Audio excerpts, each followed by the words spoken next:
พี่น้องกราบทักทายเด้อพี่น้องเด้อทักทายสบายดีและสวัสดียามบรรยากาศตอนบ่ายโมงเนาะพี่น้องเนาะบ่ายโมงของวันที่17บ่เนาะวันที่17กุมภาพี่น้องเอ้ยเนาะ17หรือ18 เอาบอลลี่พี่น้องเอ้ยกำลังสิขึ้นเอารถมอเตอร์ไซค์ไปให้น้องคนหนึ่งกำลังจะเอารถมอเตอร์ไซค์ไปให้น้องคนหนึ่งซื้อรถมอเตอร์ไซค์มารถ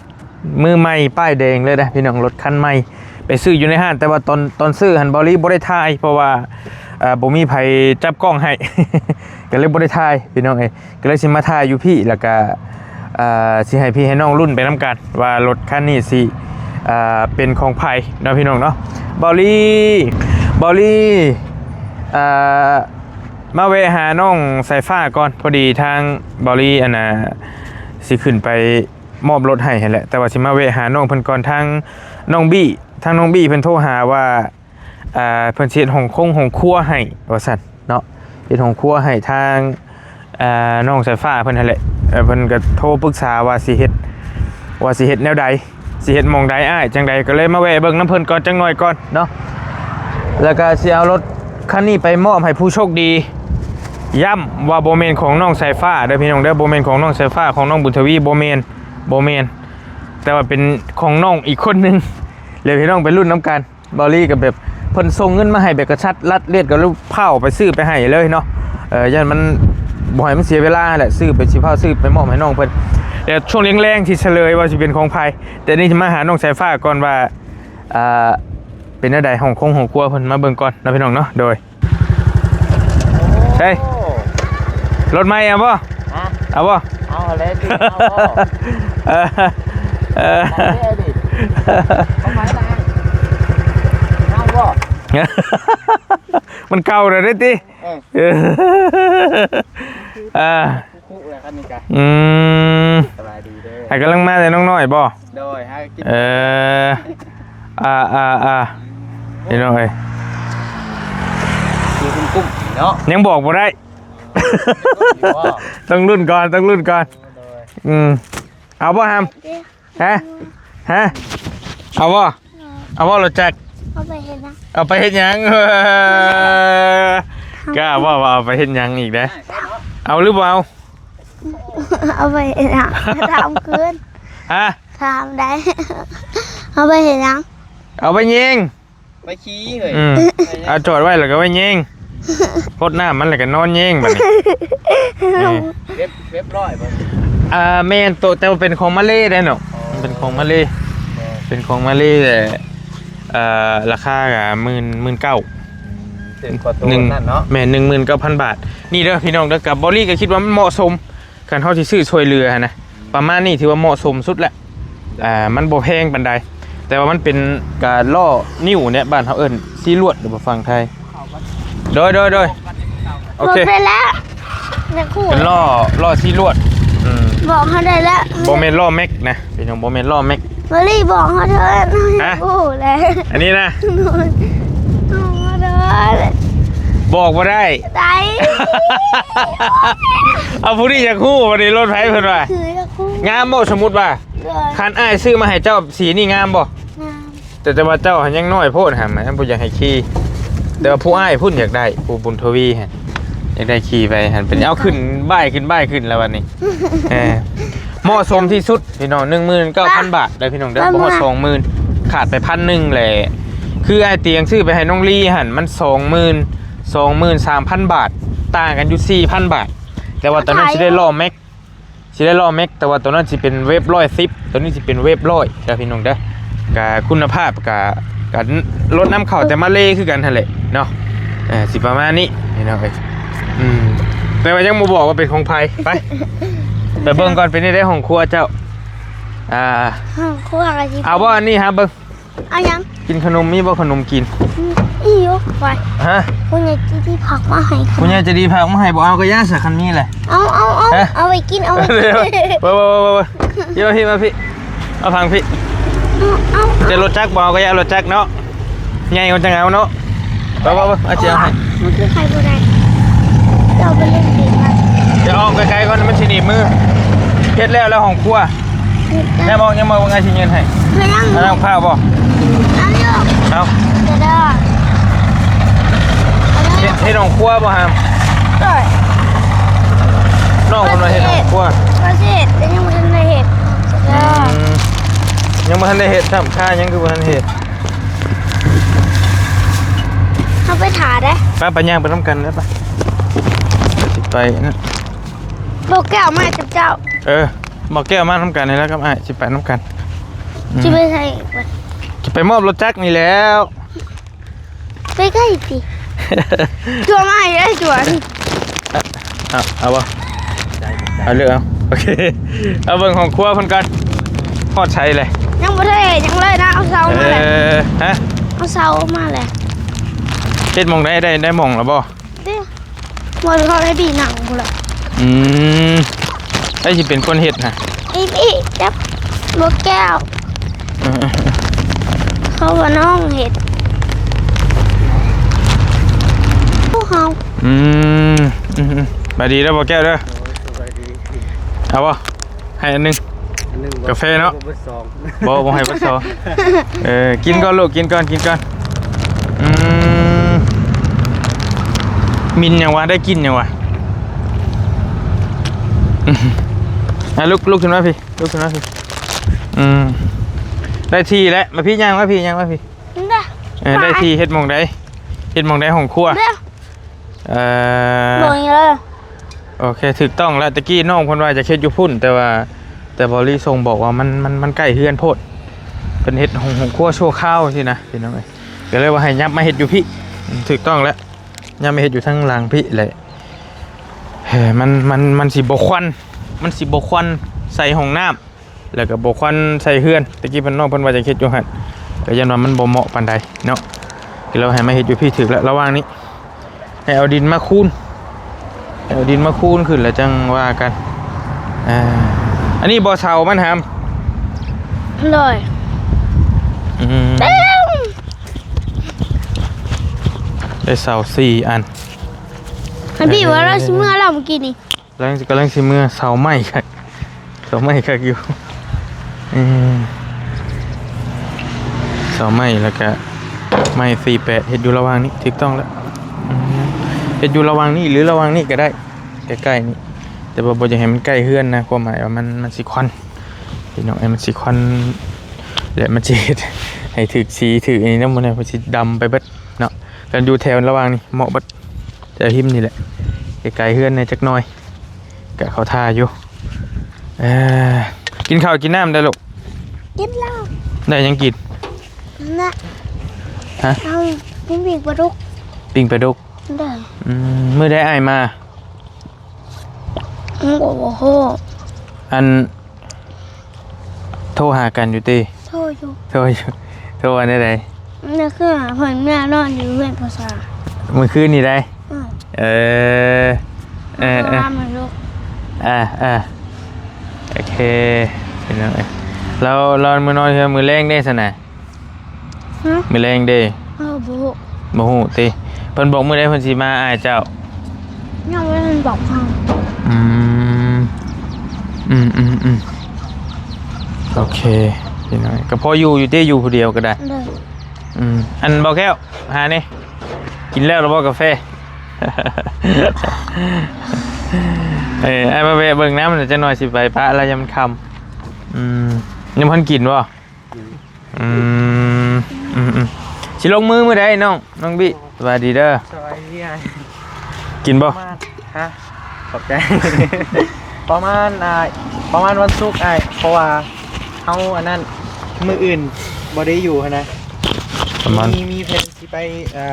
เลย ไปลินน้อยนึง ไปลิ้นหน่อยหนึง โดยประมาณ2 มื้อมาแล้วก็เห็ดครับ โอเค อันนี้แหละไอ้แก้วแล้วก็ไอ้ทุกคนเนี่ยมาหลายคนอยู่ซอยกันเห็ดก็บ่ใหญ่ปานใดดอกไอ้ อันนี้เจ้าซื้อบ่นี่ แม่นซื้อเสาละ200,000หา โอ้โหเอาไว้นี่ไม่เลยบัดนึงอันนี้ได้ โดยเป็นเสาเฮือนเก่าหมู่เฮานะ มัน 2 เซนกี่หรือ2 เซนล่ะ 250,000ติ โดย อีวี2 เซน 1 2 3ล้านหนึงเนาะ แม่น แม่น ล้าน บ่ หนึง ล้านหนึง4 อัน สังกะสีหาแผ่น แต่กะเฮาว่าแนวนี้เห็ดประมาณพามีเหี้ยใส่ประมาณนี้นะเลยกะเอาไม้ดิ้วต่อขึ้นนะโอเคบ่เจ้าวะแบบทางเทิงนะ ได้ ถ้าว่าเฮาเห็ดพามีเหี้ยเบิดมันสิอัดพ่นนะเนาะ เห็ดให้มันมีช่องน้ำบ่ โดย มีช่องลม มัน น้ำ จึง เนาะ แบบมันจึงมีอันนั้นเนี่ยนะ เป็นยัง จึงงามแน่นะเฮาก็ร่วมกับไอ้แก้วร่วมกับหลายคนอยู่ เห็ดชั่ว ก็เลยว่า คราวซื่อ พาไม่ตื่นมานะ ๆเห็ดดูระวังนี่เนาะ โดย ถึก ตามไอ้ายว่านั่นแหละประมาณนี้แล้วเนาะ นี่ โดย อยู่นี่หรือสิยับไปจังหันจังหน่อยก็ได้แต่ว่าความหมายว่าบ่อยากให้มันใกล้เฮือนนะ โดยไอ้ อย่ามันควัน มีแต่ซุ่มเฮาก็สิเอาดินมาคูนขึ้นให้มัน แม่นแหละ สูงๆพอได้ระดับมันนะ นั่นแหละเพราะว่าน้องเพิ่นก็บ่ฮู้สิได้เฮ็ดอันห้องครัวยามใดนะก็บ่ได้มีห้องครัวคือว่าหั่นแหละและเผลอๆตัวนี้อาจจะอยู่ได้ฮอดยามฝนหรือหลายปี โดย นะก็เฮ็ดสูงๆแน่จังหน่อยหั่นแหละ ประมาณนี้ว่าห้องน้ำโอเคบ่ ก็ได้คือกัน ประมาณนี้ เพราะ เนาะ น้ำแม่นเพราะน้ำบ่ท่วมนะ โดย เพราะน้ำบ่ไหลเข้าหั่น โดยฮะ ความสูง ความสูง ความสูง ความสูง ซ้ำห้องน้ำฮะ บ่ใหญ่ปานน่ะดอก ก็ใหญ่ สังกะสีเฮาซ้ำนั่นเองเด้สังกะสี8ฟุต2 เมตร 40บ่ประมาณนี้แหละ สังกะสีหั่นนะ โดย ส่วนเดียวเลย โดยเฮ็ดห้องครัวเนาะ โดย พอได้หนึ่งข้าวหนึ่งน้ำ อีกกี้ไอ้ว่าคันว่าบ่มีแล้ววันตัวนั้นก็ได้ไอ้ว่าตัวเพื่อนเก่าหั่นนะ โดย และอาจจะยกมาพี่บ่หรือว่า ยกเป็นแต่ยกบ่เนาะ มันคู่กันเลย จักมีหยังอยู่หาบ่หามก็มันบังพร้อมได้ฮะ มันบ่งามนะ ไม่เห็นบังหน้าบ้าน เฮือนงามเลยเด้ แม่นเลย แต่ว่าอนาผัดบังน้อยเนาะ แล้วมันสิเป็นคือแค่มันเป็นมลทินอยู่หน้าบ้านบังครึ่งๆอยู่หั่นนะ ความทรงจำเลย คันว่าคันสมมุติว่ายกมาพี่ได้ยกมาพี่เดี๋ยวเฮ็ดเฮือนครัวเลยก็ได้อยู่ โดย หรือว่ายกมาไว้ทั้งหลังบ่หมองใดหมองหนึงเนาะ โดย ว่านะมันบังอยากบังหน้าบ้านน้อยหนึงอยู่ส่วนโตเนาะอยากโคกๆน้อยหนึงอยู่ ถ้าว่าเอาน่ะออกนางงามเลยให้เนาะ มัน ค ก็ วาม ได้อยู่ มันก็จึงสิแปน แต่ยามมันเนาะมันบ่ก็บ่ได้จำเป็นให้กับป้าไว้หั่นแหละ โดย น้องเพิ่นก็บ่ได้เฮ็ดไปสั่งเลย มีแต่เอาอยู่นี่หน่อยเนาะ ได้อยู่นี่แหละ โดยอยู่นี่แหละ อยู่นี่ระวังข้างหน้า โอเค นี่นะบ่ให้มันล่วงให้หน้าเพิ่นเฮ็ด โดย ถูกต้องแล้ว มีแต่ประมาณนี้แหละเนาะ มาพี่ครับ บินขึ้น มาโฮมพี่ก็คือว่าเจ้าจ่ายค่าไฟบ่ ค่าไฟ อันนี้น้องผมว่าเงินเจ้าเองบ่หรือเงินไผ แม่น จ่ายให้เพื่อน เออ ผมเป็นยังดอกให้สัปดาห์หนึงจ่ายให้น้องเพื่อนได้อยู่ บ่ความ ประ หมาย มาณร้อยกว่าบาท129,000 โอ้มันสิฮอด200แล้วเด้ บ่เป็นยังดอก เกือบแล้วฮะบ่อ้ายเพราะว่ามีเมย์ใจะดีเพิ่นฝากเงินมาเพิ่นจะซอยค่าไฟนะ โอ้ อันนั้นแล้วอ้ายสิคืนให้เจ้า เพราะว่ามันก็บ่แม่นเงินอ้ายดอกนี่ก็ แต่เพราะว่าเมย์เพิ่นอยากซอย โดย แต่ว่าเป็นเงินน้องเพิ่นเองนะพี่น้องเพิ่นซอยค่าไฟ โดย 129ติ โดย 129,000บ่เป็นหยังเดี๋ยวอ้ายสิจ่ายคืนให้ มามื้อหน้าว่าน้องเพิ่นก็ว่าเขาเจ้ามาถามแล้วนะเฮาก็เลยว่าจ่ายไปเลยหั่นนะมันก็บ่ได้หลายปานใดพอจ่ายได้นะเพราะว่า ก็เห็นอยู่ตอนนั้นบอลลี่ยังอยู่เหนือบ่หรือจังใดนี่แหละ โดย เห็น FC ส่งบอกอยู่ว่าสายฟ้าเป็นหนี้เด้อ แสนเศร้าคือว่าซั่นแหละเห็นเพิ่นว่านะเฮ็ดมาพี่ลูกมาพี่เอาไอ้อาจ่ายคืนให้ เท่าไหร่นี่เอา100,000ก็ได้ไป บ่เป็นหยังเอาไปเลย โอ้ แล้วไปซื้อ 150,000 ขนมมาฝากน้องเพิ่นก็ได้ โดยขอบใจ เอาเสียหาโดย โดย เมย์เงินเมย์เพิ่นบ่แม่นเงินได้ดอกเงินเมย์จะดีเพิ่นก็ฝากมาคืนให้ โดย แต่ว่ามื้อนั้นก็เอาให้น้องเพิ่นละ100,000 นี่ให้น้องเพิ่น150,000แล้วก็ประมาณ200 บาท200กว่าบาทก็ได้แล้วก็คือสิจบแล้วบัดนี้บ่มีแล้วค่าไฟเพราะว่าเฮาปลดแล้ว ปลดแล้ว อันนี้คือเฮาต่อเดือนที่แล้วเด้พี่น้องแล้วบัดนี้ให้น้องเพิ่นซื้อไฟเท่าไหร่ก็อ้ายว่าสิถามอยู่อันนี้ ฮะ โดย เพิ่นเว้าหา2ล้านเอสแต่ว่าเฮาฮู้กับเจ้าของห้านนะได้1,850,000 โอ้ 2 ล้าน1 ล้าน8แสน3,000 บาท 3,000 บาท ประมาณนั่นแหละ ได้หมอแบตหมอหยังเบิดเลยครบเบิดเลยบ่ เบิดเลยเปิดพัดลมเบิดคืนเด้ โอเคเพราะว่าเห็นแล้วมันโอเคนะบอกแก้ว โดย ตามขอเห็นมาเห็นมื้อน่ะ น้องคนเขาเอาไฟสว่างให้กลัวไฟฟ้าเลย มันก็โอเคอยู่เวลาคือเฮาไปซอยในนอกๆนะ โดย ซอยนอกๆเลยเขาเจะบ่มีไฟเลยมันก็โอ้ยเหมาะนะมันใส่ได้ใส่โทรศัพท์ใส่พัดลมได้ มองเขาได้ มีหม้อหุงข้าวอย่างเงี้ย โอ้ย สะดวกนะพี่น้อง ได้ โอเคอยู่ประมาณ 3,000 เนาะ 3,000 แต่ว่ามันก็ติดตั้งยากบ่ โบเลยฮะโบยากเลยมีแต่ ว่างเลยก็ แพง มันมีกระด้านอหยังคักแหน่เด้เพิ่นเปิดมีสวิตช์อหยังแบบคือไฟบ้านนั่นแหละ ในการต่อออกมากาใส่ปกติฮะแหละ เพิ่น ก็ถือว่าคักได้ หาประกันบ่ ทำประกันเดือนหนึง เดือน เพราะเดี๋ยวถ้าเพื่อนก็ว่าหลายคนใส่ดีหลายปีแล้วบางคนกันนะ ก็ถือว่ามียังกะถามเพิ่นได้นะเพราะว่าลึงกับเพิ่นเด้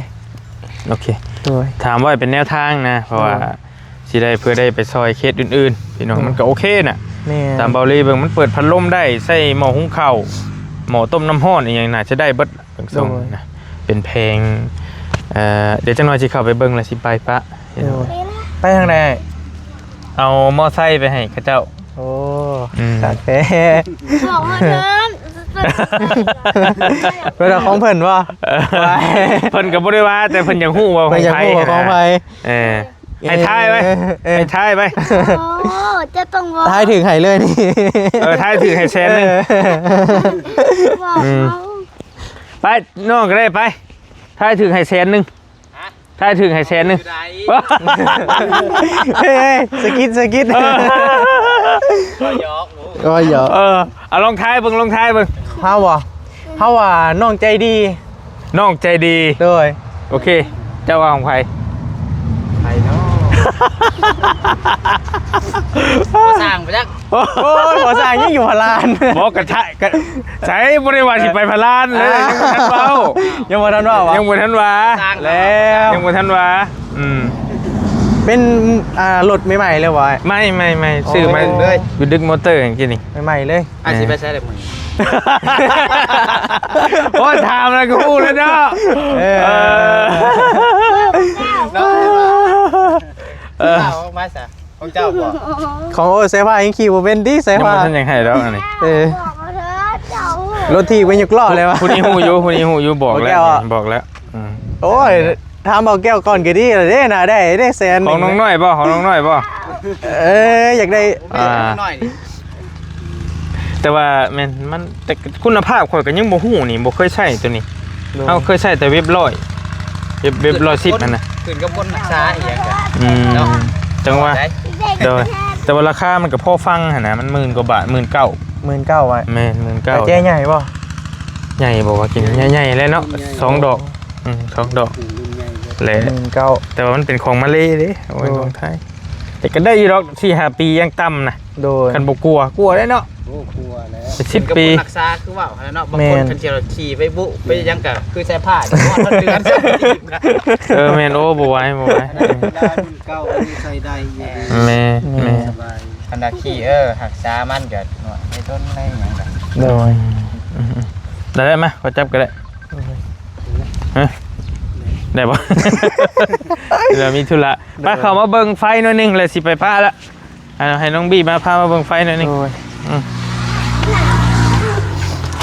ไฟที่ติดตั้งไงบอกยังเราบท่านเห็นภาพพี่น้องเลย จะชมเหรอ โอ้คือเปื้อนให้ลูกหลานเฮือนนี่ก็ได้ฮะงัวเข่าเฮือนเช็ดเด้อบ่ได้เด้อเช็ดโป้เปื้อนแห้ง นี่นะอันนี้จะเป็นหมอหยกว่าตัวนี้เป็นระบบสากถ้าเต็มเลยเพิ่นจะนี่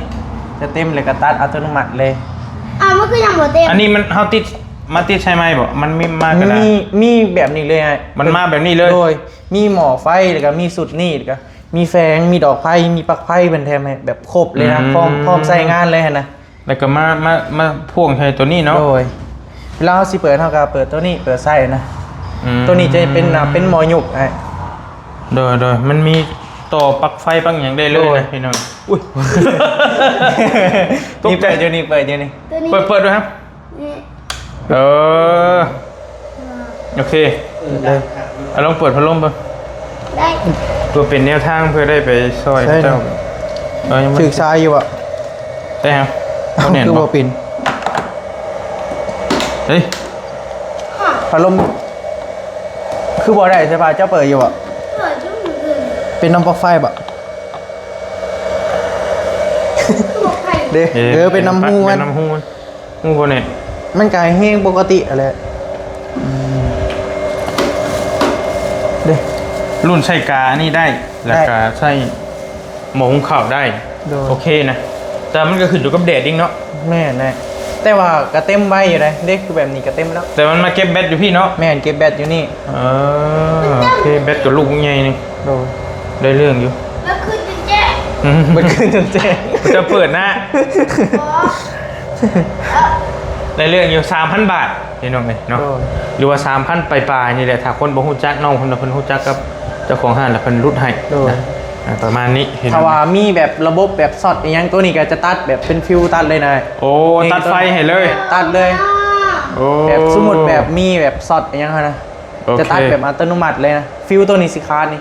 ตัวนี้เป็นคนคุมเด้ อยากเข้าขนม โอเคโอเค ไม่ได้อยากเข้าขนม บ่อยากมีจังนั้นเด้อเวลาหน่อยอะไปป้าเด้อ โอ้ย ได้ก็จังว่ากันมีหยังก็ส่ง บอกเขาก่อน ส่งหา ที่ไปน่ะ ก็ไปเออ ได้ไหมได้เต็มเลยได้ อะไรอีกโอ้ ระดับสี่ระดับสี่เอาได้นะ โอ้ เขาไม่นอนมึงด้วยนะแต่ว่า แต่ว่าเพื่อนนี่หกแห้งบ่ได้ชมกับที่นอนเลย ต้องกวดไม่หามเอ้ยนี่บ่ผ่านเด้อที่อยู่ที่นอนเจ้านี่เบียก ขาด ดี หน่อยเนาะ โอ้ แบบ ขาด เป็น ได้ ทันสมัยเลยนะ สุดแล้วเพราะว่า มันบ่มุยุมะยะเนาะมันบ่แบบว่า มันบ่ช่องสิอึดอัดนะ แม่นแบบ โอ้ สบายนะเนาะ ใส่ผ้นี่ แบบมีแต่ฮีทนะ ฮีทถึกใจ ก็ท่าเลยเท่าได้ตัวนี้น้องตัวนี้ วองหูได้เป็นแม่ทั้งฝั่งไทยเป็นผากมา โอ้ฝากมาแต่ไทยเลย โดยได้มีขนมหลายอย่างอยู่ โอ้นอนสบาย คักขอท่าอยู่ นี่ก็ต้องย่านมานี่ ระวังเขาย่านเดลูกน้องเพิ่นเลยสิเข้ามาขูดหน่อยเนาะ แมว มีแต่ระวังนั่นแหละ แมว ระวังแมวขูดนี่เรียบร้อยเลยนี่ โอเคไปป้าก่อนเด้อน้องเด้อ โอ้ยสบายดี จะได้ก็จังว่ากัน เดินทางปลอดภัย ออกมาอนามัยให้เพื่อนเด้อหามเด้อบ่ได้อนามัยนี่โอ้ยมุดมันในมุดกระเต็มอยู่บ่ได้ผ่านไป2 เดือนบ่เป็นดาวเฮือนเจ้าไอ้เพิ่งนี่ อนามัยเฮือนผู้ชายเนาะก็คือผู้หญิงเด้ โดย แต่เห็นเพิ่นกำลังสิเช็ดอยู่กินเห็นกำลังถูอยู่ ทูทำความสะอาดลูกถูรถให้มันสะอาดเฮือนชานต้องว่ากันน้องไอ้บอลลี่ขอตัวเดินทางก่อนบัดนี้ไปก็บ่แก้ว2 คนมื้อนี้ก็ได้เนาะพี่น้องเนาะ เดี๋ยวไปเจอกันว่าผู้โชคดีสิเป็นไผเนาะแนวใดก็จังว่ากันมาแวะเบิ่งเวียกเบิ่งงานดูเพื่อนน้องสายฟ้าเพราะว่าน้องเพิ่นส่งหาว่าเฮาสิเฮ็ดเฮือนครัวว่าซั่นเพิ่นก็ปรึกษาว่าสิเฮ็ดแนวใดจังใดก็มาเบิ่งนํก็บ่มีปัญหาเนาะแล้วจังว่ากันสบายดีพี่น้องยามมันค่ำบ๊ายบายเจอกันรุ่นน้ำกันเด้อพี่น้องเด้อโดย